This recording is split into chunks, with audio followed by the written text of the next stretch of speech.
ಹೆಚ್ಚಿನ ತೋಟದಲ್ಲಿ 1-2 ಮರಗಳು ಈ ರೀತಿ ಪ್ರಾಬ್ಲಮ್ ಇರುತ್ತೆ. ಇದೇನು ಪ್ರಾಬ್ಲಮ್ ಅಂತ ಫಸ್ಟ್ ನಾವು ನೋಡ್ಕೊಬೇಕು. ಹಾಯ್ ವೀಕ್ಷಕರೇ, ನಮಸ್ತೆ. ಪಚ್ಚುವಾಡ್ ಚಾನಲ್ಗೆ ನಿಮಗೆಲ್ಲರಿಗೂ ಸ್ವಾಗತ ಸ್ನೇಹಿತರೆ.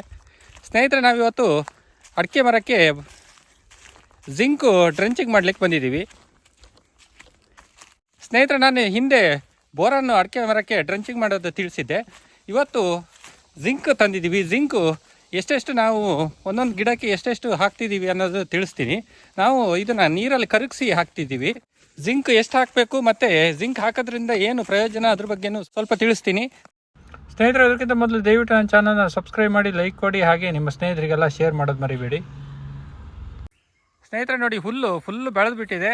ಡೈಲಿ ನೀರು ಬಿಡ್ತೀವಲ್ಲ, ಹಾಗಾಗಿ ವಾರಕ್ಕೊಂದು 2 ಅಥವಾ 3 ನೀರು ಕೊಡ್ತೀವಿ. ಹಾಗಾಗಿ ಸ್ವಲ್ಪ ಹುಲ್ಲೆಲ್ಲ ಕ್ಲೀನಾಗಿ ಬೆಳೆದಿದೆ. ಸ್ನೇಹಿತರೆ, ಇವತ್ತು ಆ್ಯಕ್ಚುಲಿ ಕಾಫಿ ಗಿಡಕ್ಕೆ ಸ್ಪ್ರೇ ಮಾಡಬೇಕಂತ ಪ್ಲ್ಯಾನ್ ಮಾಡಿದ್ವಿ. ಆದರೆ ಕಾಫಿ ಗಿಡ ಹೂ ಆಗಲಿಕ್ಕೆ ರೆಡಿ ಆಗ್ತಾ ಇದೆ.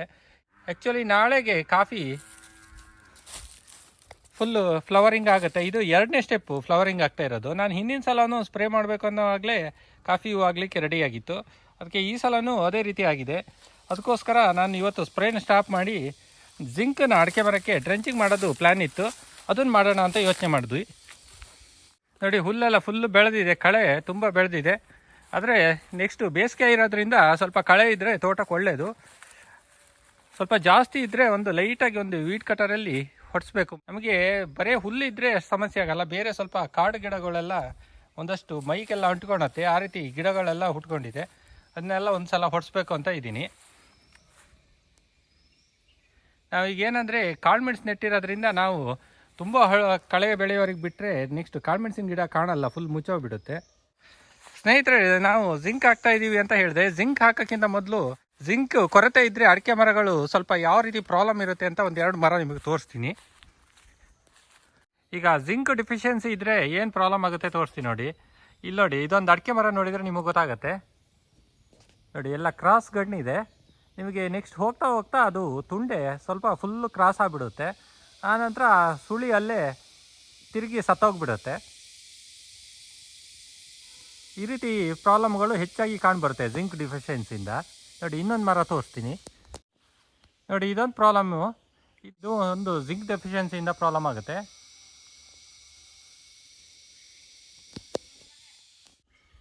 ಇದು ಹಿಂದಿನ ಸಲ ಫುಲ್ಲು ಕ್ರಾಸ್ ಕಂಡಿತ್ತು, ಗಿಡ ಫುಲ್ಲು ಬೆಂಡಾಗ್ಬಿಟ್ಟಿತ್ತು. ಈ ವರ್ಷ ಹಿಂದಿನ ಸಲ ಸ್ವಲ್ಪ ಜಿಂಕ್ ಎಲ್ಲ ನಾನು ಕರೆಕ್ಟಾಗಿ ಕೊಟ್ಟಿದ್ದೆ, ಮಣ್ಣಿನ pH ಎಲ್ಲ ಕರೆಕ್ಟಾಗಿ ನೋಡಿ. ಈ ಸಲ ಸ್ವಲ್ಪ ಒಂದು 50% ರೆಡಿಯಾಗಿದೆ. ಇದು ನನ್ನ ಪ್ರಕಾರ ಈ ಗಿಡ ಫುಲ್ ರೆಡಿ ಆಗುತ್ತೆ ಅಂತ ಅಂದ್ಕೊಂಡಿದ್ದೀನಿ.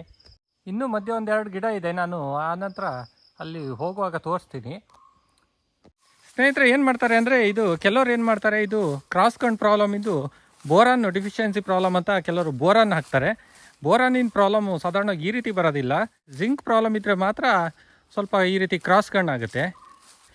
ಜಿಂಕ್ ಪ್ರಾಬ್ಲಮ್ ಆಗಲಿಕ್ಕೆ ಒಂದು ಕಾರಣ ಏನಪ್ಪ ಅಂದರೆ, ಮಣ್ಣಲ್ಲಿ ಜಿಂಕ್ ಕೊರತೆ ಇರ್ಬೋದು, ಅಥವಾ ಇನ್ನೊಂದು ಫರ್ಟಿಲೈಸರ್ ಹಾಕುವಾಗ ಅತಿ ಹೆಚ್ಚು ರಾಕ್ ಫಾಸ್ಫೇಟ್ ಅಥವಾ ಸೂಪರ್ ಫಾಸ್ಫೇಟು ಜಾಸ್ತಿ ಕೊಟ್ಟರೆ ಸ್ವಲ್ಪ ಜಿಂಕ್ ಡಿಫಿಷಿಯನ್ಸಿ ಆಗುತ್ತೆ. ಇನ್ನೊಂದು, ಮಳೆಗಾಲದಲ್ಲಿ ನೀರು ತುಂಬ ಬುಡದಲ್ಲಿ ನಿಲ್ತಾ ಇದ್ದರೂ ಈ ರೀತಿ ಪ್ರಾಬ್ಲಮ್ ಬರುತ್ತೆ.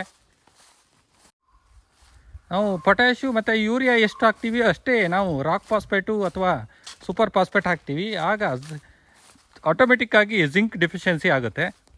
ಸಾಯಿಲ್ ಟೆಸ್ಟ್ ಮಾಡೋದ್ರಿಂದ ನಮಗೆ ಗೊತ್ತಾಗುತ್ತೆ. ವೀಕ್ಷಕರೇ ನೋಡಿ, ನಾವಿದು ಡ್ರೆಂಚಿಂಗ್ ಮಾಡ್ತಿರೋದು ಇದೆ ನೋಡಿ, ಜಿಂಕ್ ಸಲ್ಫೇಟು. ಇದು ಯಾವುದಪ್ಪ ಅಂದರೆ ಕ್ರಿಯಾಜಿನ್ ಕಂಪ್ನಿಯವ್ರದ್ದು. ನಾನು ಸುಮಾರು ಐಟಮ್ ಇದೇ ಕಂಪ್ನಿದೇ ಯೂಸ್ ಮಾಡ್ತಿದ್ದೀವಿ. ನೀವು 2-3 ಸಲ ನೋಡಿದೆ. ಕಂಪ್ನಿ ಯಾವುದಾದ್ರೂ ಆಗಿರಲಿ, ಒಳ್ಳೆ ಕಂಪ್ನಿದು ಯೂಸ್ ಮಾಡಿ ಅಷ್ಟೇ. ಇದು ಜಿಂಕ್ ಸಲ್ಫೇಟ್ ಸ್ನೇಹಿತರೆ. ಇದರಲ್ಲಿ ಜಿಂಕು ಮತ್ತು ಸಲ್ಫೇಟ್ ಇರುತ್ತೆ. ಜಿಂಕ್ 21% ಇದೆ, ಸಲ್ಫರ್ 10% ಇದೆ.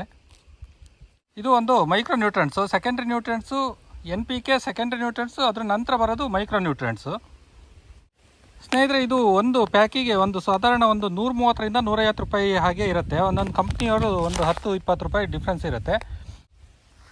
ಸ್ನೇಹಿತರೆ, ಇದನ್ನು ನಾವು 200 ಲೀಟ್ರ್ ನೀರು ಹಿಡಿಯುವಂಥ ಡ್ರಮ್ಮಿಗೆ ಹಾಕ್ಕೊಂಡು ಕ್ಲೀನಾಗಿ ಕರಗಿಸ್ಕೊಂಡು ಆನಂತರ ಎಲ್ಲ ಗಿಡಗಳಿಗೂ 1 ಅಥವಾ 1.5 ಲೀಟ್ರು ಬುಡಕ್ಕೆ ಡ್ರೆಂಚಿಂಗ್ ಮಾಡ್ತಾ ಹೋಗ್ತೀವಿ. ನೀವು ಸಣ್ಣ ಗಿಡಗಳೆಲ್ಲ ಇದ್ದರೆ 1 ಲೀಟ್ರ್ ಸಾಕಾಗುತ್ತೆ. ನೀವು ಏನಾದ್ರು ಸ್ವಲ್ಪ ಕ್ರಾಸ್ ಕಣ್ಣು ಇಂಥ ಗಿಡಗಳಿದ್ದರೆ ಒಂದು 2 ಲೀಟ್ರ್ವರೆಗೆ ಹಾಕ್ಬೋದು, ಅದಕ್ಕಿಂತ ಜಾಸ್ತಿ ಬೇಡ. ವರ್ಷಕ್ಕೆ 2 ಡ್ರಂಚಿಂಗ್ ಮಾಡ್ತೀವಿ. ಒಂದು 5ರಿಂದ 10 ಗ್ರಾಮ್ವರೆಗೆ ಜಿಂಕ್ ಸಿಕ್ಕಿದಾಗ ಆಗುತ್ತೆ.